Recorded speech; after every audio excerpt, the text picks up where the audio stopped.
بسم الله الرحمن الرحیم. بحث روزه و میهمانی خدا در ماه‌های مبارک رجب و شعبانه. روایت مفصلی داریم از جناب سلمان که از شاگردان خیلی خوب امیرالمؤمنین بود و بسیار دانشمند و دانا بود. روایت رو خیلی زیبا نقل میکنه که در این روایت میفرماد هر کسی در این ماه‌های عزیز هر کسی کار خوبی بکنه، هر کار خوبی که به ذهنش میاد و خیال میکنه خوبه،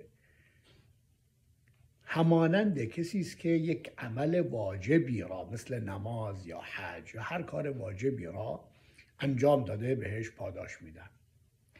و اگر کسی کار واجبی انجام بده مثل نماز واجب خوندن که واجبه، همیشه واجبه، اما در این ایام و در حال روزگی این فضیلت بیشتری داره، به خصوص اگر اول وقت هم بخونه.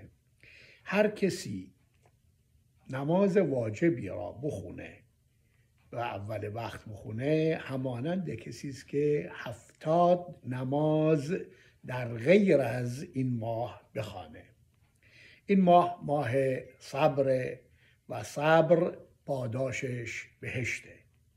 این ماهی است که اعلان همبستگی میکنیم با فقرا و این اعلان همبستگی پیش خداوند خیلی خیلی ارزش فوق العاده داره. در این ماه رزق و روزی ها زیاد میشه.